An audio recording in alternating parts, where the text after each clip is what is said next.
Good morning, students. Hope all of you are fine and in good health. Children, you have already enjoyed your first video of geography, how seasons occur. Now, let's move further. Students, you have already studied planets in the solar system and how they all revolve around the sun in their orbits. But as we know, life exists only on Earth, which gets its lights during the day from the sun and during night from the moon, which is also called as the satellite of the Earth. Students, there are two types of satellite. One is a natural and the other is an artificial satellite. A natural satellite is any celestial body in space that orbits around a larger body. Like the moon, that is a satellite of the earth, a natural satellite. Now let's see what is an artificial satellite. An artificial body placed in orbit round the earth or moon or another planet in order to collect information or for communication is called an artificial satellite. Now, in the next lesson, the sun, the moon and the earth, we are going to see the relation between their positions, between all the three, the sun, the moon and the earth, their motions, their positions and the changes that occur due to their rotation and revolution. Now, we are going to divide the video into three parts for this lesson. Today, you are going to view only first part of it. Now, in this video, what are you going to see? The motions of the moon, the positions of the moon, the phases of the moon, that is the revision of your past, and angles made by the earth, moon and sun. Now let us see the moon's motions. We know about the axial motion of the earth, which means the movement of the earth around its axis at the same time revolving around the sun, and also of its orbital motion, which occurs whenever an object is moving forward and at the same time is pulled by gravity towards another object. This results in a circular or oval path called an orbit, in which one object keeps moving around the other because of the relatively great gravity of the sun. The earth orbits around the sun. Like the earth, the moon also has axial and orbital motions. How? Come on, let us see in the above video. The moon, while rotating around itself, revolves around the earth, and at the same time the earth is also revolving around the sun. So, though the moon does not directly revolve around the sun, indirectly it makes revolutions around the sun.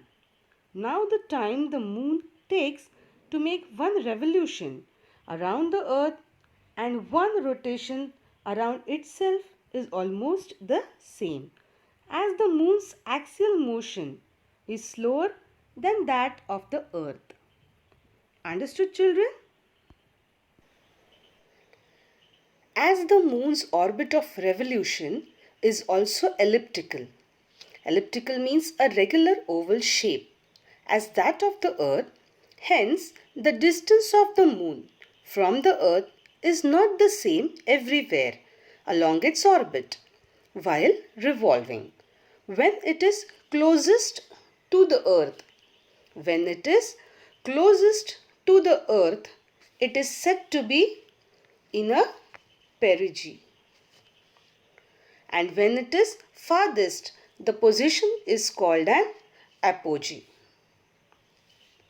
We have already studied about the phases of moon. That is, it waxes means becomes stronger from the new moon day to the full moon day, and how it wanes or wanes means becomes weaker from the full moon to the new moon day. Now let us see the angles made by the earth, the moon and sun. If you see in the image on the screen, now this image you can see in your textbook also, which is your figure 2.3. Now students, the phases of the moon are seen by us from the earth in the sky. They are illuminated. They are nothing but the illuminated or the brightened positions or part of the moon which becomes visible due to the sunlight reflected while revolving around the earth. The moon is on the opposite side of the sun on a full moon day. That is, when we see the illuminated means the full bright moon. Whereas on a new moon day, it is positioned or comes between the sun and the earth. Hence, we cannot see the darkest side of the moon. Okay, children?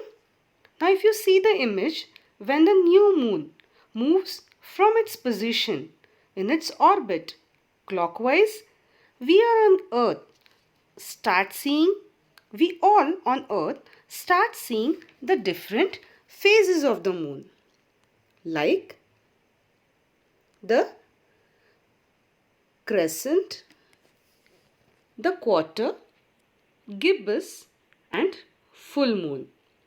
When we see the first quarter of the moon, that is the waning moon, it forms an angle of 90 degrees with respect to the positions of the sun, earth and moon, same as the case during the waxing moon, the third quarter. At these positions, we see half the portion of the illuminated moon. Hence, in the sky, it appears semicircular in shape. Okay, children, I hope you have understood the first part of the video. Now let us summarize. Today we have seen about the axial and the orbital motion of the earth and the moon. Yes? So in this part we have seen the motions of the moon and its positions. Right? Now if you can see here, I have given you what all points we have covered in this video: the axial and orbital motion of the earth and the moon, the phases of the moon, the motions of the moon and the positions of the moon. Okay? I hope you have understood this part of the lesson. We will see the next part in our second video. After seeing the video and understanding it, please solve the worksheet too. Thank you, dear children, and please like and share and also subscribe if till now you haven't subscribed. If you have subscribed once, no need to subscribe one more time. Bye bye till the next video.